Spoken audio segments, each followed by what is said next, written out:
Selam arkadaşlar. Nasılsınız? Umarım iyisinizdir. Bugün sizlere etkinliklerde doğru market kullanımını anlatacağım. Burada çünkü baktığımda birçok kişi hata yapıyor. Eğer sizler bir kraken değilseniz, bir balina değilseniz, orta gelirli, orta yatırım yapan insanlarsanız bu oyuna ya da çok az yatırım yapan insanlarsanız bu marketi nasıl kullanacağınızı göstereceğim. Çok yanlış kullanımlar var çünkü. Bir de zaten hani daha önceki hatta en sonki canlı yayında bahsetmiştim 6 Ağustos'ta gelecek etkinliği. Dün geldi. Güzel de bir etkinlik. Gerçekten keyifli, dolu dolu bir etkinlik. Hani bayağı bir zaman alıyor. Hatta bazı arkadaşlar bitirmiş. Ben bayağı şaşırdım. İşin gerçeği bu kadar şey yapmak zor. Birazdan şimdi göstereceğim. Etkinliği de değineceğim. Etkinlik yorumumu da yapacağım. Hemen hızlıca eee, şu biriken alanları toplayayım, temizleyeyim. Şimdi gelelim etkinliğimize. Dalış mücadelesi. Arkadaşlar keyifli. Sanırım yanlış hatırlamıyorsam 500 metreden sonra size sürekli hız verecek. 15 saat ortak hızlandırıcı. İyi bir ödül, iyi bir hediye gerçekten. Yani ben beğendim. Buraya gelene kadar da işte size sarı kafadır, yine magma kristaldir, şimşek kristaldir, taş sandırdı yani mücevher sandığı veriyor. Baya güzel. 5000 yapmak çok zor bence. Neden zor? Çok zaman alır. Ee, Bizim bir arkadaşımız 3000'e 1,5 saatte falan gelmiş. Bitirenler de var. 5000 son bu arada arkadaşlar. Bilginiz olsun. Ödülde gördüğünüz gibi güzel. Burada ilk kimin bitirdiği baz alınacak. Sıralama büyük ihtimal o yüzden değişmeyecek. Yani örnek veriyorum Ömerito 5000'i tamamladığında hop birinci olmayacak. Üçüncü kalacak büyük ihtimalle. O şekilde bitireceklerini düşünüyorum. Ben şu an mesela 48.ymişim. Elimi çabuk tutmam lazım eğer sarı kafa istiyorsam. Evet, geçelim. Burada zaten günlük standart yaptığınızda ödüller alıyorsunuz. Her gün 12'de sıfırlanıyor zaten. UTC olarak düşünün bunu. Yani Türkiye saatiyle 3'te. Ne kalmış? 1100 dakika hızlandırıcım kalmış. Buradan makas alıyorsunuz. Buradan her gün bilgi yarışması soruları var. Her doğru cevapta 4 yani sıfır hata ile yaparsanız dördünü de alıyorsunuz. Bu şekilde. Ama örnek veriyorum ilk cevabınızı hatalı verdiniz. Buradan bir tane ödülü siliyor. Şu üçü kalıyor. Bir tane daha hatalı verdiniz. Bunu da siliyor. Şu ikisi kalıyor gibi. Yani her yanlışta bir tane ödülden feragat etmiş oluyorsunuz. Ha, bu da güzel. Yani hani keyifli. Aha, keyif verici işin gerçi. Hem genel kültür var içinde hem oyunla ilgili var. Güzel düşünmüşler. Ben beğendim.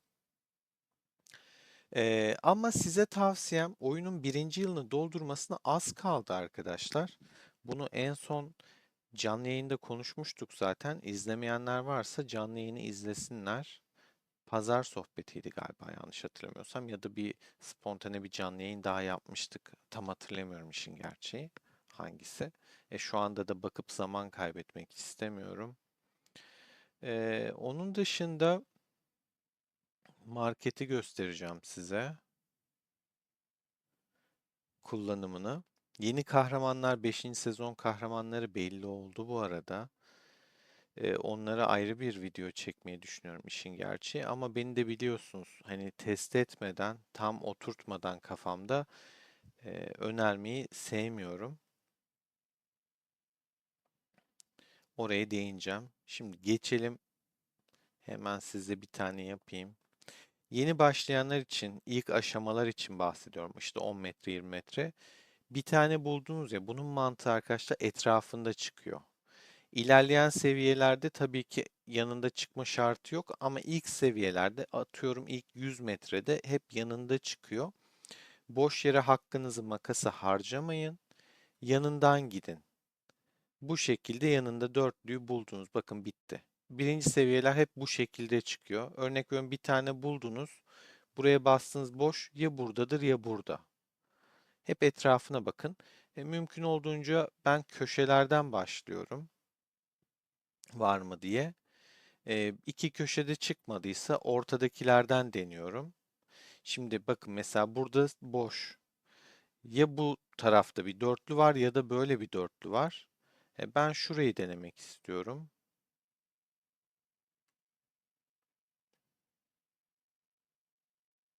Gördüğünüz gibi. Mantık bu çok basit. Ha, ama bende şu an bu kadar metrede işte 1390 metrede bir tane de farklı örnek yapalım. Yanında çıkmayabilir. Bakın yani tam üstüne geliyor böyle sanki konuştukça çağrışım yapıyorum ve alıyorum onu. 3 milyar dolar istiyorum. 3 milyar dolar. Enerjiyi olumlu gönderelim, manifest yapalım. Gördüğünüz gibi burası boş çıktı. Ne alaka şimdi, değil mi? O zaman da bu seviyelerde şu ikisiyle bağlantılı bir yerde çıkacak. Bunun çevresine çıkması daha düşük ihtimal kalıyor. Zaten burada yazıyor 7 taneye kadar çıkabilir diyor.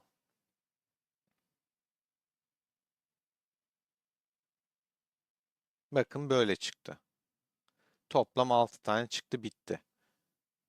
Mantığı oturttuktan sonra çok az makasla çok hızlı bir şekilde ilerleyebilirsiniz. Geçelim market kullanımımıza. Arkadaşlar bu filo özeli ben beğenmedim. Buna boş yere yatırım yapmayın işin gerçeği. Ha ne güzel ilerleyen seviyelerde şu kısımlar çok iyi. 120 magma 60 şimşek değerli. Yalan değil. Ama zaten burada tutarı da görüyorsunuz. Ama bunlar değerli. Ama buraya gelene kadar parayı biraz boşa harcıyorsunuz. Bu arada şu iyi. Bakın fiyat performans açısından 10 şimşek 224, 18 magma 2K dövme kiti 6 milyon kaynak. Bu iyi 220 liraya ama dediğim gibi bunun başlangıcı çok tırt. Yani buna 135 lira verilmez arkadaşlar. Ondan sonra 459 liraya geliyor. Şuna verilmez yani. Ama ha, benim param var, ben bir balinayım diyorsanız kesinlikle burayı ilerleyin. Buraya gelin. Yani şuraya kadar gelebilirsiniz. Çok net. Şunu da alabilirsiniz bunu aldıktan sonra. Bunu da alırsınız. Bakın zaten şu, görüyor musunuz? Aynısı neredeyse. Bir tek imparatorluk parasıyla VIP puan farkı var. Fiyat farkını görüyorsunuz. Sen buraya kadar gelirsen ben sana zaten bunu daha da uyguna veririm diyor. Çok çok kâra geçiriyor. Ama dediğim gibi buraya kadar gelirseniz. Orta yatırımcı buraya sakın ve sakın bulaşmasın. Zahmetli iş. Hiç gerek yok. Yani yıpratır. Gereksiz. Nereden alacaksınız bunları arkadaşlar? Burada bakın. Hem şimşeği veriyor hem teknik puan veriyor. Bakın burada nerede o?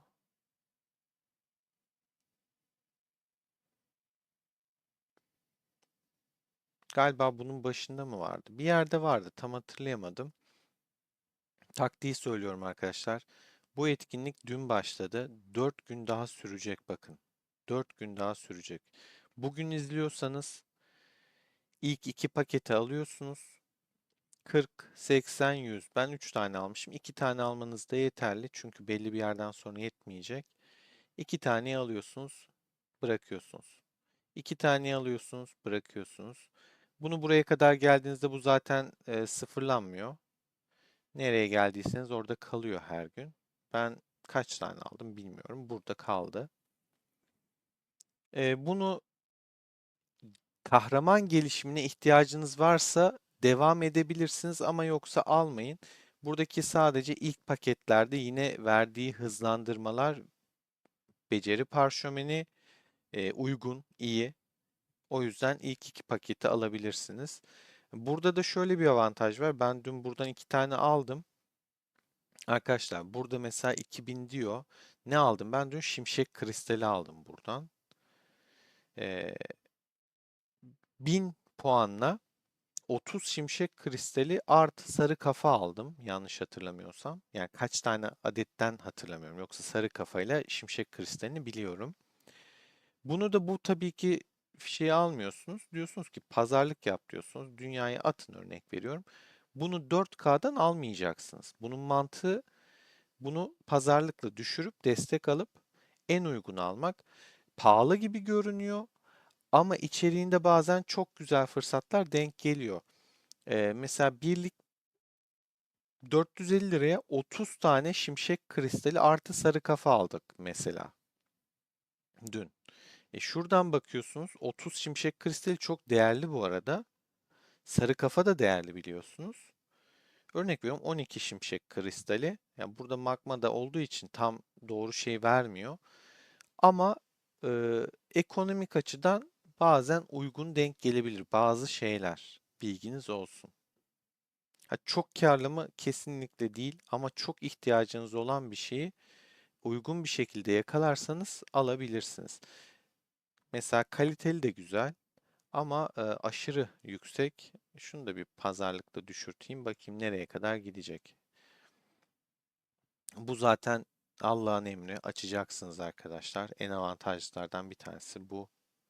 Yani içeriği 80 saat eğitim, 80 saat ortak, 3 tane sarı kafa, 2500 imparatorluk parası, 18 magma, 3K, 6K dövme kiti, 20 beceri parşömeni, artı sandıklar. Bu mükemmel bir paket. Bunu kesinlikle açıyorsunuz.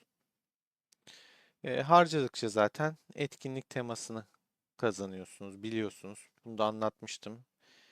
E, Efsanevi tema. Yani diğerlerinden daha güçlü arkadaşlar. Bende efsanevi tema var, okyanus var, rüzgar var. Ama örnek veriyorum sizde kırmızılar varsa bunu alabilirsiniz. Yükledikçe de artı bonuslar alıyorsunuz zaten biliyorsunuz.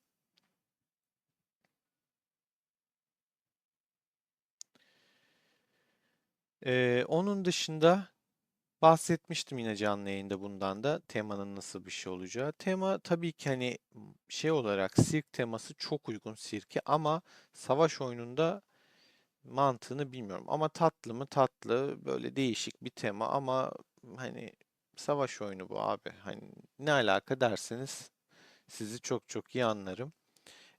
Burada %100 harcama yapabilirsiniz 20K imparatorluk parasını. Çünkü burada makas da alıyorsunuz ve makastan siz bunu hem akik olarak alacaksınız arkadaşlar. Bakın düşmüş 1K'ya. 1K'ya düşmüş şu anda. Bu ne demek? 400 liraya 200 tecrübe puanı alıyorsun demek. Pahalı mı? Pahalı. Bakın burada zaten alırsınız. 200 yanında da bunlarla alırsınız. Yani avantajlı değil. Hiç dokunmayın o tarafa da. Buraya.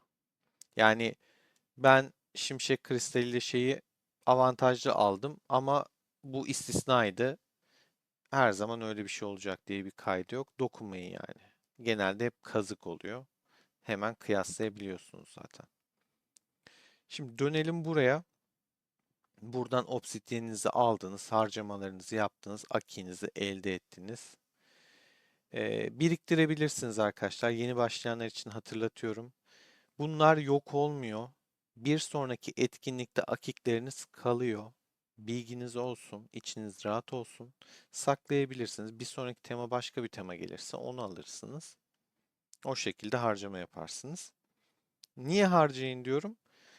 Çünkü siz harcadığınızda artı makas alacaksınız. Makastan da 15 saat hızlandırma alıyorsunuz. 15 saat çok ciddi bir zaman dilimi. Ve şey açısından da bak ne kadar alakasız çıktı şu an. Hala bitmedi. Bakın çok alakasız yerlerde seviye arttıkça dediğim gibi hepsini bana şu an kullandırdı. 15 saatin değerinde şöyle göstereceğim varsa. Büyük ihtimal vardır. Bakın VIP'de var mı? Yok. 8 saat koymuştu. O 1200, 2400 yani o da indirimli hali ama şuradan bakalım. Normal mağazadan. 3750 imparatorluk parası. Yani siz harcamanızı hayli hayli geri kazanıyorsunuz. Hem akik alacaksınız, geleceğe yatırım yapacaksınız, hem de hız alacaksınız. Çark mı var? Kahramanınız mı geldi? Doya doya çevirin arkadaşlar. Korkmayın, acımayın. VIP mağazanızı boşaltın. Zaten daha önce uyardım size, etkinlik gelecek dedim. Umarım pazartesi hemen saldırmamışsınızdır. Ben mesela dün boşalttım VIP mağazayı. İşte standart alımlarımı görüyorsunuz burada. Şu şekilde. Boşalttım. O sayede de makaslarla ilerledim. Hiç çark çevirmedim. Gördüğünüz gibi çarkıma dokunulmamış durumda. Ben Lagertha ya da Belisarius kasmıyorum çünkü. Artı bana şu çok soruluyor. VIP işte 12 olmak herkes çok istiyor. Neden? Sarı kafa var içinde. Arkadaşlar VIP 12 olursanız da bakın, beslemeniz gereken bir alan burası. Şu her hafta 20k imparatorluk parası. Burası 12k falan. Yani şöyle söyleyeyim. Burası toplamda şu alan 70k imparatorluk parası harcıyor. 70 bin imparatorluk parası gidiyor. Ha, tabii ki herkes harcamak zorunda değil ama zaten mağazanın avantajı da o. Kullanamadıysan mağazanın olmasında bir anlamı yok. Ama kimisi bunu alıp durabilir. Bu da 20k arkadaşlar. Çok sorusu geliyordu. Onu da yanıtlamış olayım. Onun dışında yeni kahramanlar açıklandı. Biliyorsunuz. Vladimir. Şöyle hemen bir göz atayım ben de. Nelerimiz geliyor bakalım. Zhuge Liang geliyor. Support, taktikçi, kılıç ve ok. Yani ya Theodora ya Charlemagne yerine büyük ihtimal geçecektir diye düşünüyorum. Ama daha böyle çok aşırı detaylı incelemedim. Ama bildiğim Vladimir baktığımda yeteneklerine güçlü görünüyor. Bizim zaten WhatsApp grubumuzda da hemen paylaştım. Sitcompu için Robin Hood gelmiş durumda ama Robin'de yani sit zaten kimse kalmadı. Sit yapıyorsanız da ben hala önermiyorum. Robin Hood'la olacak iş değil. Strateji mızrakları düzeltiyorum. Maraşele'de Otto geldi. Diğeri de kullanılabiliyor ama ben hala yani savaşçı mızraktan yanayım ve Vladimir bu nasıl olacak? Şöyle göstereyim. Benim mızraklar şu an bu şekilde. Burada arkadaşlar şuradan açayım hatta.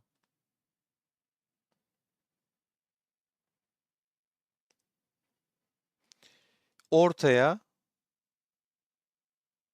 Boudica'yı yerine Vladimir'i koyacağım. Vladimir'le mızraklı savaşçı daha da bir uçup gidecek. Zaten Kiros geldi. Boudica ta kaçıncı sezondan kaldı? 3'ten kaldı galiba. 3 ya da 2 idi. Sanırım 3'tü yanlış hatırlamıyorsam. Bir yerden sonra oyun tabii öldürüyor, götürüyor. Ama devam edebilir misiniz? Edebilirsiniz Boudica ile. Hani yeni yatırım yapmanıza gerek var mı? Onu teste göreceğim. Hani ne kadar güç farkı var. Kesinlikle Villa'da alın demiyorum ama ben şu an hedef olarak Villa'da gözüme dikmiş durumdayım. Bilginiz olsun. Burada bir de az önce bahsettiğim konu taktik çokçu olarak açayım. Burada arkadaşlar şöyle. Süleyman'la da belki çok etkili olabilir. Belki Süleyman tekrar hayatımıza gelebilir. Az önce bahsettiğim kahraman Zhuge Liang gelecek buraya. Zhuge Liang sayesinde hani oyunun kendi şahsi önerisi Theodora yerine onu koy buraya diyor. Ama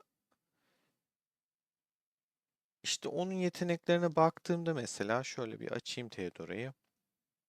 Bir kıyaslama yapalım. Hasarı %9 azaltıyor. İmza becerisi %35 ilave hasar veriyor. Veya yüklemeli beceriler %45 ilave hasar veriyor.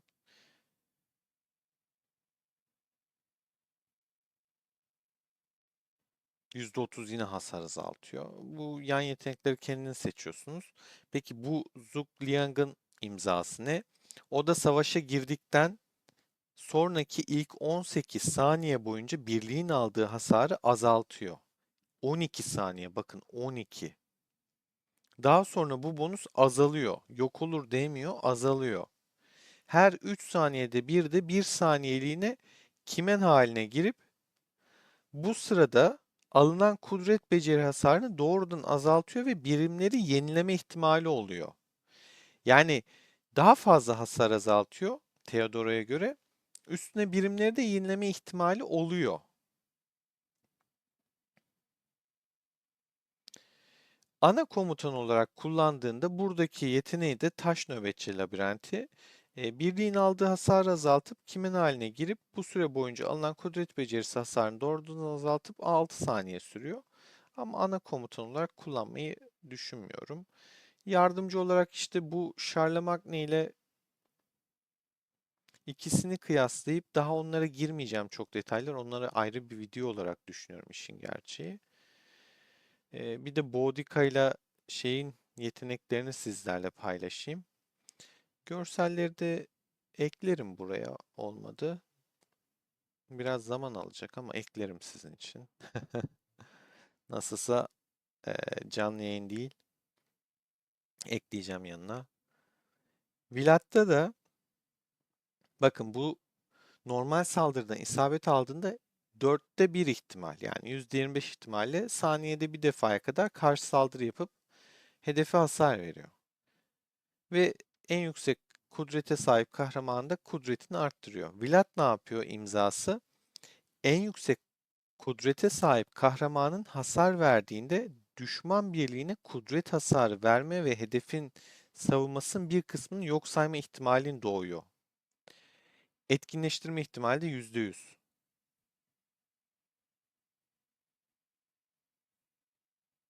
Ana kumandan olarak da kullanılabilecek düzeyde Vlad.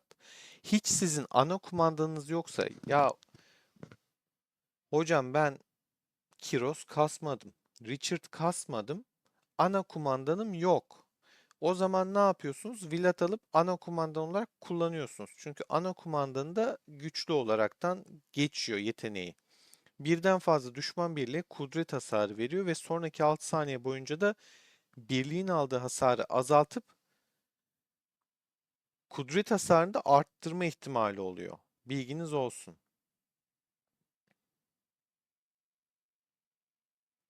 Çok detaylara girmeyeceğim. Robin Hood zaten hani üzerinde durmayacağım. Otto da aşırı üzerinde durulacak olarak düşünmüyorum. Maraşel mızrak zaten Krakenlerin yaptığı bir şey. O da destek için, buff için yapıyorlar. Yani buradaki amaçları farklı. Adamlar bir birlik olaraktan sahaya sürmek ya da ana birlik değil, yardımcı birlik olarak kullanıyorlar 5 birliğin içinde. Ben daha çok orta düzeylere, para yatırmayanlar için yapıyorum. Zaten parası olan adam hepsini alıyor arkadaşlar. Bilginiz olsun. Çok değinmeyeceğim. Zaten ilerleyen vakitlerde test serverı açılırsa test edip size daha detaylı bilgilerini paylaşacağım. Beni dinlediğiniz için teşekkür ediyorum. Videoyu çok uzatmayacağım. Onun dışında aklıma böyle gelen merak edenler benim Kiros full arkadaşlar. Restore 3'e kadar açık. Son durumumu da paylaşayım. Merak edenler oluyor. Güç salonu 1, savunma salonu 1. Tabii ki daha hani yükseltebilirim. İkişer kere ama bunu şeye KVK'ya saklayacağım. Yani sezonda bitti. Ha, onu da bahsedeyim. Görkemli'yi üçüncü bitirdik. 41. oldu. 35 ikinci oldu arkadaşlar. Tablo şu şekilde. 73 4, 75, 123, 120, 113 gidiyor bu şekilde. Çekişmeli bir Görkemli'ydi. Bayağı çekişmeliydi. İttifak olarak da 40'ın ki birinci, 73'ten ikinci, bizden üçüncü konumda. Kişisel sıralamada da Stesse birinci, Spear ikinci olmuş, Rise and Shine 3. Hatta Stesse gücü ne yapmış? 781 milyona çıkmış. Yani zaten o kadardı, hiç arttırmamış. Spear 228, 229 diyebiliriz ona. Rise and Shine 212. Ted 200'dü, düşmüş. John 286. Yani babaların olduğu bir görkemliydi gerçekten. Babalar toplanmış. Bakar mısın şu güçlere?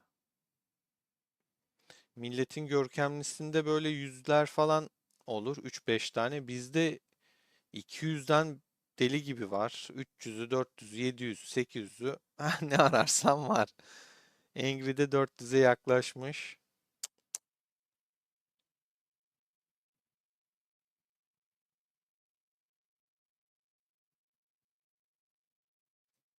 Böyle gidiyor arkadaşlar. Yani bizim Kraken 300 milyonluk adamın burada çıkması tabii biraz üzüyor. Ben çıkabilirim. Benim bir iddiam yok. Ama 300 milyonluk bir kalenin yani üzücü. Üzücü.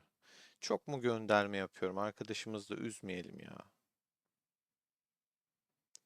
Böyle devam ediyor arkadaşlar. Mavkidi, Kavkidi gelir şimdi. Kav da gelir, o da gelir. Imperial var. Dolu dolu yani.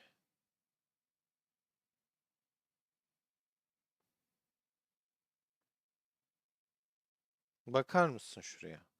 Ne kadar çok var yüzüstü insan. Neyse böyle işte arkadaşlar. Beni dinlediğiniz için teşekkür ediyorum. Kanala abone olup beğenmeyi unutmayın arkadaşlar. Destekleriniz kıymetli. Seviliyorsunuz. Hoşça kalın.